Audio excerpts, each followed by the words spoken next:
السلام علیکم ورحمۃ اللہ وبرکاتہ۔ Army chief general Hafiz Syed Asim Munir Ahmed, naval admiral Naveed Ashraf sahib, ISI inter surveillance intelligence chief Nadeem Ahmed Anjum. ابھی میں حسن چٹھا صاحب کی ویڈیو دیکھ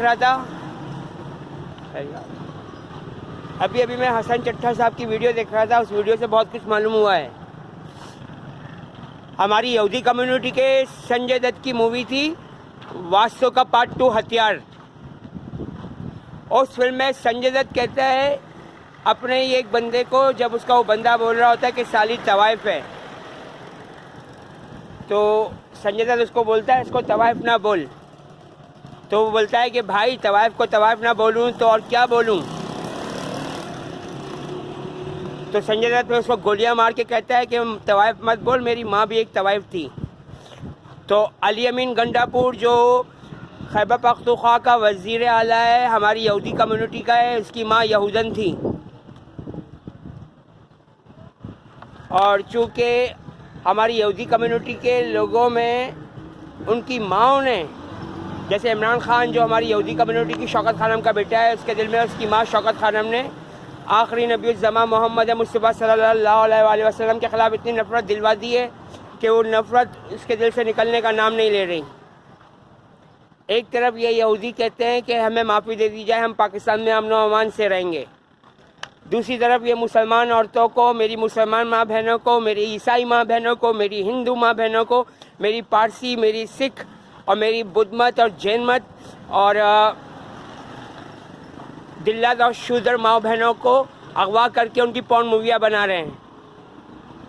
اور Jamhuriya colony, Hazara colony, railway colony, defence garden, A market, Sabir ساری، Bahria university, health science centre, PNS Shifa, MES، FWO، یہاں پر یہودی مسلمان کے بھیس میں اور عیسائی کے بھیس میں اور ہندو کے بھیس میں موجود ہے۔ یعنی کہ ایک طرف یہ لڑکیاں اغوا کر کے لا رہے ہیں، پھر انسانی گوشت کھایا جا رہا ہے انہیں کاٹ کاٹ کے، اور پھر یہ معافیا بھی مانگ رہے ہیں، جبکہ قرآن پاک میں اس بارے میں واضح آیت ترجمہ موجود ہے کہ پہلے اللہ اور اس کے مومن بندے سے مراد صحابہ کرام رضی اللہ تعالیٰ عنہ، پہلے یہ ان مشرکوں میں سے مسلمان ہو جانے والوں کا رد عمل دیکھیں گے کہ کیا وہ اصل دین اسلام پر رہتے ہیں، کہیں پھر کافر تو نہیں ہو جاتے، مطلب منافقت تو نہیں کرتے۔ اور پھر قرآن پاک میں اس بارے میں آیت ترجمہ بھی موجود ہے، اور جو کوئی تم میں سے مسلمان سے کافر ہوا اور کافر حالت میں مر گیا، اللہ تعالیٰ اس کو ہرگز معاف نہیں کریں گے۔ تو یہ منافقین سردار عبداللہ بن ابی سلول والا رویہ اختیار کر رہے ہیں کہ ایک طرف پاک فوج سے اور پاکستان کی 24 کروڑ عوام سے معافیاں مانگ رہے ہیں، دوسری طرف ہر روز کراچی میں میرے بے گناہ مسلمان بھائیوں، ہندو بھائیوں، عیسائی بھائیوں، پارسی اور سکھ بھائیوں کے قتل و غارت اور دہشت گردی اور ان کو گاڑیوں کے نیچے کچلنے سے اور ان کو ٹرینوں کے آگے دھکے دینے سے اور ان کو بلڈنگوں سے نیچے گرانے سے باز نہیں آ رہے۔ تو معافی اس کو ملتی ہے جو سارے برے اعمال چھوڑ دیں۔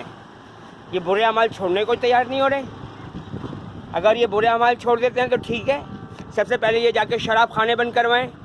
جہاں سے جمہوریہ ہزارہ ریلوے کے یہودی جو مسلمان کے بھیس میں ہوتے ہیں، لیکن وہاں جا کر یہ خود کو عیسائی شو کرتے ہیں اور وہاں سے شراب لے کے آ جاتے ہیں۔